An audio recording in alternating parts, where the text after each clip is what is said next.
Welcome to this session.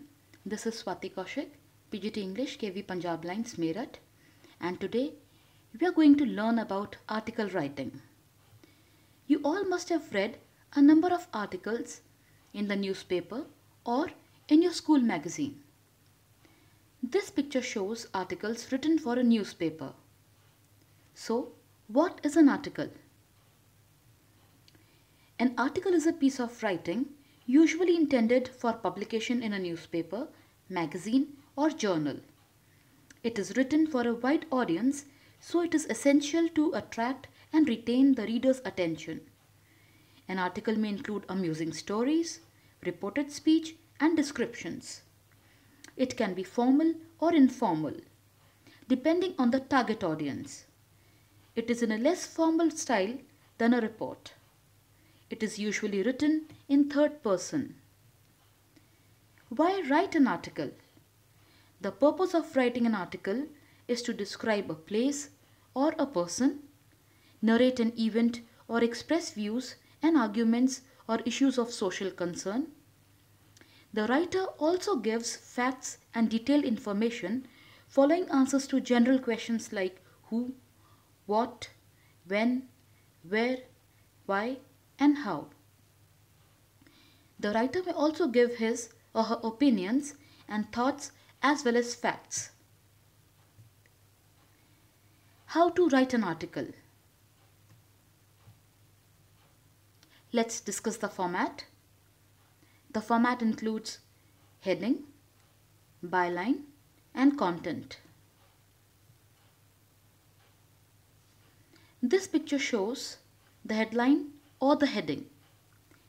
Why is it important?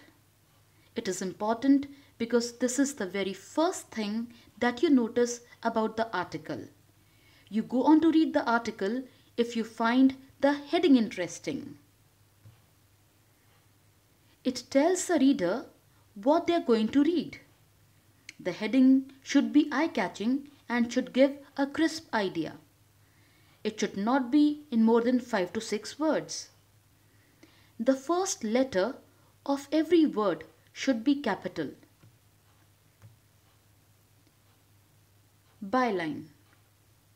It refers to the name of the person writing the article. It is written just after the title. Then comes the content. It is an introduction, that is the opening paragraph, which describes the topic of the article in 2 to 3 lines.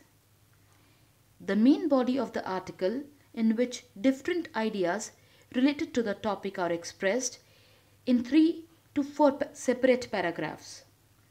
The conclusion, which gives a brief summary of the article along with the writer's opinion, suggestions, or remarks. Tips to write an effective article. Use simple, short sentences and lay emphasis on flow and connectivity. Before writing an article, make a rough draft so as to arrange your ideas in a proper, logical, and convincing sequence. Ensure that you do not contradict your views. Use proper punctuation marks and ensure that the language, grammar, and spellings are correct. One paragraph must contain one idea. To change the paragraph, leave a line. Understand and interpret the information, verbal or visual input, properly. Write your article in an interesting or entertaining manner. Add a touch of humor depending on the subject. Revise your article in order to omit any mistakes. Now these are the 5 principles of writing articles. First one is unity, coherence, support, effective paragraphs, and word choice. Now let's discuss these principles one by one. Unity. If you advance a single point and stick to that point, you will have unity in your paper. Unity in writing refers to the focus of ideas in sentences and paragraphs that work together to make the document easy to understand. Unity is important in paragraph level and paper level. This means that each sentence in a paragraph must be focused on the same topic and each paragraph must be focused on the same message in order to create consistency. Then comes coherence. If we are writing to entertain, readers may just give up if they find our writing hard to follow, or they may have no choice but to struggle for comprehension. In that situation, our message may be lost.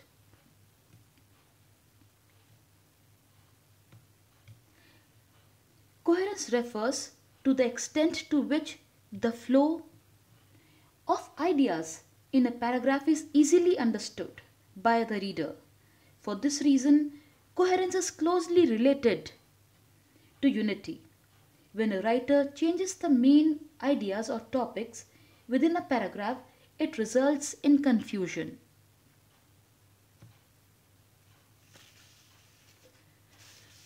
Coherence of ideas is very important. So let us understand what is coherence. Suppose you are writing an article on increasing pollution. So definitely in first paragraph you will introduce the topic, and in the second paragraph you will mention the reasons and types. In the third paragraph you may discuss the consequences, and in the fourth paragraph you may suggest a few solutions. So you cannot mix up all these in one paragraph. So one paragraph should have one idea logically arranged. This logical and systematic arrangement of sentences and paragraphs is called coherence. Now, coherence can be achieved. These are the methods which can be used to organize our writing: by maintaining a chronological order, by giving the problem and solution, by mentioning the cause and effects, and by maintaining topical arrangement. Then comes support. If you support the point with specific evidence, you will have support in your paper. How can you support your article? By addressing the idea, by explaining, by illustrating, by using examples, by mentioning merits and demerits, by laying facts. Next one is effective paragraphs. The very first thing is a topic sentence. A main idea is expressed often as a generalization. Then an explanatory sentence. The meaning of the generalization is elaborated or explained. Then comes an illustration. The application of the generalization is shown by example. Then comes a conclusion. This rounds off the points made in the paragraph and lead into the following paragraph. The next point is word choice. Word choice involves several considerations. First one being the grammar, then simplicity and variety, then expressions with double meaning, then sentence length. All these points should be given consideration. We should give importance to grammar. The sentences should be short and simple. Expressions should be clear. There should be clarity. We should not use any word or sentence having double meaning. And we should use short sentences, simple sentences, as to minimize the error possibility. We should follow coda. Now what is coder? In coder, C stands for collection of facts or information. First you're supposed to collect all the information about that topic. Then comes O, that is organization of the facts or in the information. Then draft the rough article. Then edit the article. And the last point is rewrite the article. After omitting all the unnecessary details, after editing it properly, rewrite the article. Now let's recapitulate. An eye-catching title which attracts the reader's attention and suggests the theme of the article. Articles can also have subheadings before each paragraph. An introduction which clearly defines the topic to be covered and keeps the reader's attention. The main body of 2 to 3 paragraphs in which the topic is further developed in detail. Then comes the conclusion, that is summarizing the topic or a final opinion, recommendation or comment. Now let's take an example. This is an article about importance of outdoor games. This is the heading. Then comes the byline where we give the name of the writer. This is by Rahul. And then comes the introductory paragraph. Are you aware of the importance of playing outdoor games? You can start the article by asking an amusing question, or you can start the article by a quotation also, like a sound mind lives in a sound body. Young or old, no matter your gender or race, you want to play outdoor games. It does not matter whether you play them alone or with a group. You want to play. The importance of playing outdoor games is massive, making it a necessary part of life. It gets you exercise, sun, fresh air, and for team games, relationship building. No matter what you do, outdoor games should be a part of your everyday life. Their importance is not something to overlook, especially for families with young children. So this was the introduction. Then comes the main content. Outdoor games are not for fun only. Yes, you can have tons of fun and enjoy yourself, have the time of your life. However, they go deeper and further than that. They can help you to become healthier, to build bonds, and to improve yourself on every level. Mentally and physically, these are great in anyone's life. Mentally, outdoor games get you to strategize, think faster, and come up with solutions. Combined with fresh air, you can significantly improve your memory, intelligence, reasoning, and other mental capabilities. Physically, you get an overall boost.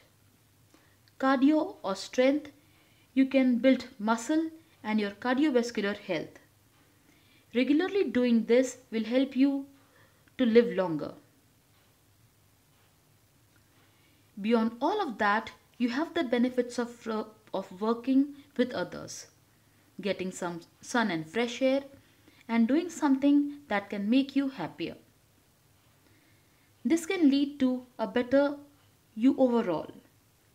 As long as you are safe about it, wearing sunscreen and the appropriate gear, there are few downsides to outdoor games, yet so much to gain.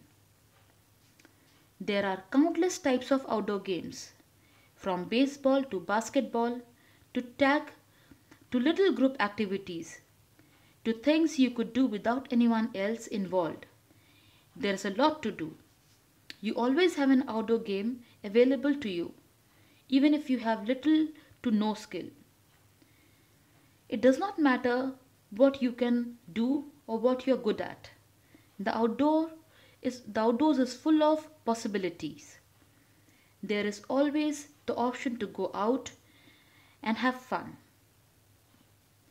whatever your age and no matter who you are. This is true. Young kids and elderly alike can find an outdoor game to love. To take advantage of them and to gain from them, finding one that you like is the first step. From there, you can enjoy all the outdoor offers. Now, this is your home assignment. Global warming and rapid melting of glaciers has become the concern of every nation. As in charge of Eco Club of your school, write an article for your school magazine in order to make the students aware about it. Your Abha or Abhinav of Modern Public School, Anand Vihar. With this, we come to the end of this session. Thank you so much.